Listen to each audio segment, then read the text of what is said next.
Edgerton Newman, president of the Transport Operators Development Sustainable Services, joins us now to gauge the atmosphere amongst taxi drivers as they engage in talks with the Transport Ministry about the suspension of driver's license on account of accumulated demerit points, among other issues. Good morning, sir. Morning, sir. Welcome to Smile. How are you? Good morning. Nice to be here, and good morning to my public transportation family out there. Yep. Let me start with, I know you had a meeting, I think it was on Monday? On Tuesday. On Tuesday. And so the strike was on Monday. Monday, right. The meeting was on Tuesday. Right. What is going on now? Is everybody back out on the road, or some people still not too?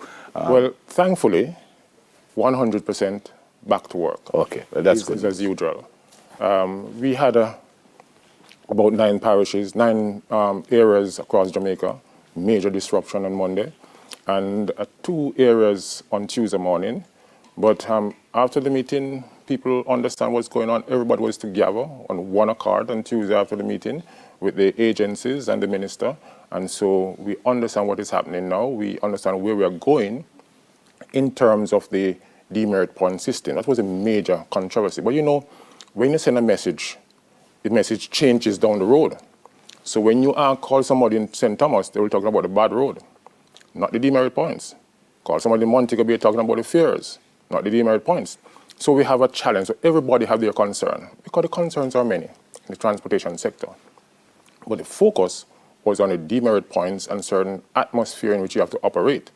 Like, you know, we don't have one taxi stop in Jamaica, where you have hundreds of bus stops, and taxis have to park 40, you cannot stop at a bus stop, right? Taxi man can't stop at a bus stop. So they stop anywhere, and so they get a ticket. Now, if you get 5 tickets in a day, you don't have a license. And so that was a concern of the operators. And so they decided that, well, you know, we can't take it any longer, June 1, and we could lose our license. We estimate that hundreds, up to 300 persons could lose their license in one day. And so right now we are short 800 drivers for the bus sector alone. So if we continue for a month, we could lose thousands of licenses, and then the commuting public would be in trouble. So we have to address the matter. Sir Edgerton, I'm sorry to interrupt you. Because when I heard that there was a demerit issue, I was like, didn't just the other day they called every single person to go into court and clear off tickets and whatever. So I was going to ask, so how demerit come up again? Yeah, you see, one of the problems that we have, but the government don't share their problems. We share ours. We make noise about our problems. And so when we heard about you can go into court and clear off your tickets, and that's not so easy. The courts have their problem. The court administration department have their major problem in clearing off the tickets because they can't find the tickets, right? Sometimes you can't find your receipt, you can't find your tickets. And in cases, you have one taximan paying for one ticket 3-4 times. And in order not to lose his license, he has to pay for those tickets or go to court, go into lockup for 10, 15, 20, 30 days. And so the challenge is on both sides. Thank God, all departments, the court, tax office, and the traffic department, everybody's working in unison now to deal with it. And some operators now are given no time. You know, we always ask for time to pay, you know what I mean? Or write off or that sort of thing. We are given time to pay our tickets now, and that make it a little bit easier for us. So a person who have 100 tickets outstanding, go into the court. Yeah, 100? With 500-600 tickets, you know what I mean? You go into the court, they make arrangement to pay, you know? And there are some of them who don't even know they have 4 or 5 warrants out there. And so that is a technical part there where we don't know we have the warrants. Yep. I'm going to jump in again. I'm sorry about that. I want to go back to something that you said about every time they stop, they get a ticket. What you mean by, because okay. I will be driving behind taxis and them just stop dead Jamaica Road, and I don't see nobody getting a ticket. So what you mean by every time they stop? Get a ticket for that. Yeah, but what you mean by every time they stop, they get a ticket? You're coming on Hope Road. Yeah. Right? Have you seen an area where a taximan can stop? Because the curve wall have to be painted white, and there is no stopping sign. That's where you can stop.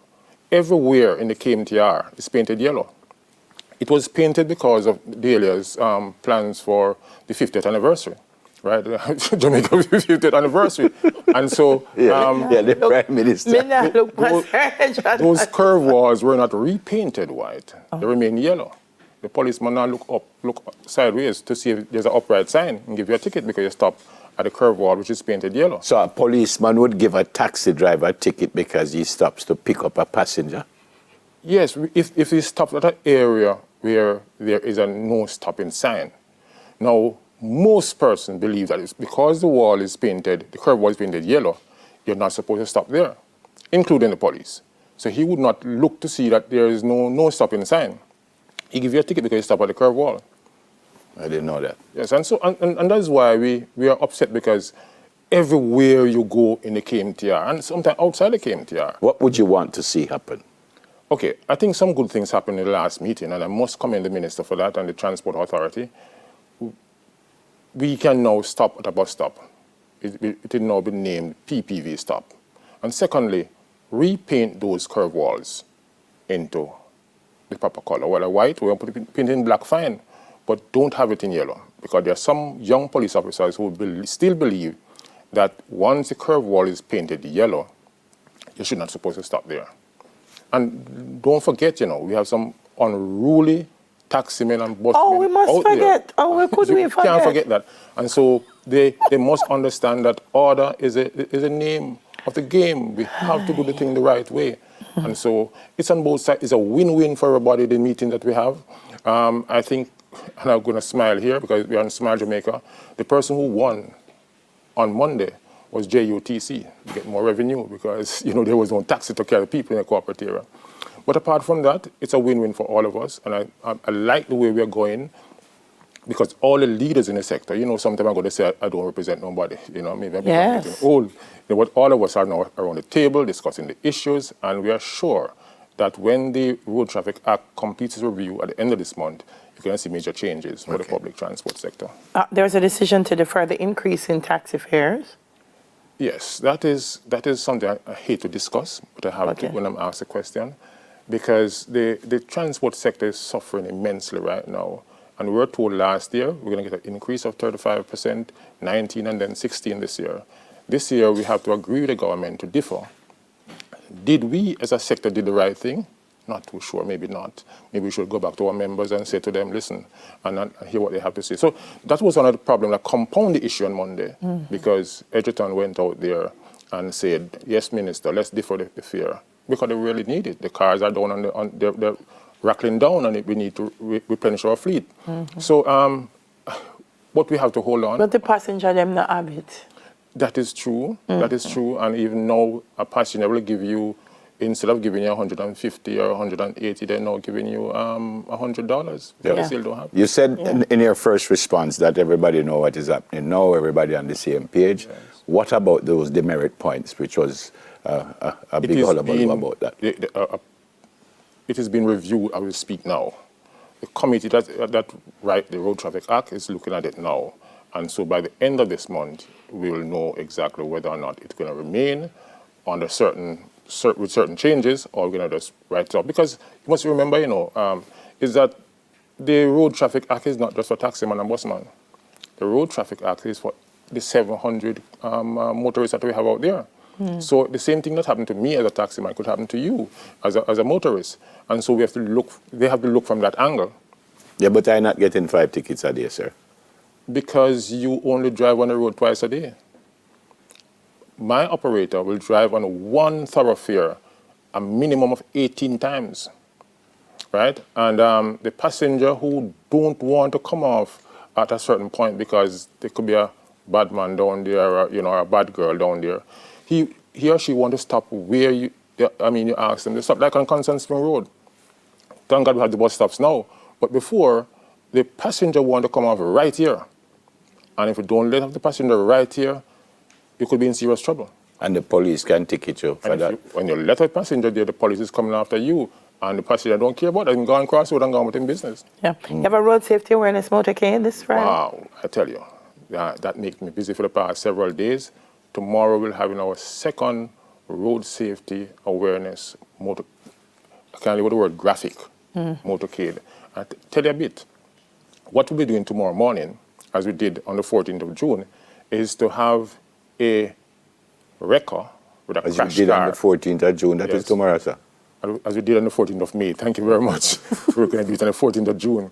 A crash car with a wrecker. So the wrecker has the crash car. And then we have a hearse with a casket being drawn on a, so you can see the casket. So, once you drive fast, the wrecker, Quite graphic. then the hearse and then the ambulance and a number of things coming behind the fire truck and so forth. So we're going to do that from Spanish Town to Old Harbour. We're asking persons to understand the importance of road safety, especially when it comes to speeding. Speed kills, right? And therefore, we are sending this message. It's an ongoing program, so every month we're going to have a graphic motorcade across the island, and we're looking at establishing major billboards across the island for people to understand a graphic way. I saw a crash recently with taking a child from out of the, crash. Wow. We're going to put that on a billboard and Wow. put it out there. Wow. People can understand Yeah. what it means by fast driving. Thanks for coming, sir. And hopefully It's a pleasure. everything will be worked out. Join us soon. tomorrow morning. Have the camera taking that hearse with that so-called dead man. I like when you come and smile, Sir Edgerton. You're nice and quiet and smiling. But when I'm out there, give pure. Radio, when you're there on radio, yeah. Oh, boy, I tell you. Mr. Edgerton Newman, President of the Transport Operators Development Sustainable Services. After the break, we hear about the Reggae Boys' journey told in film.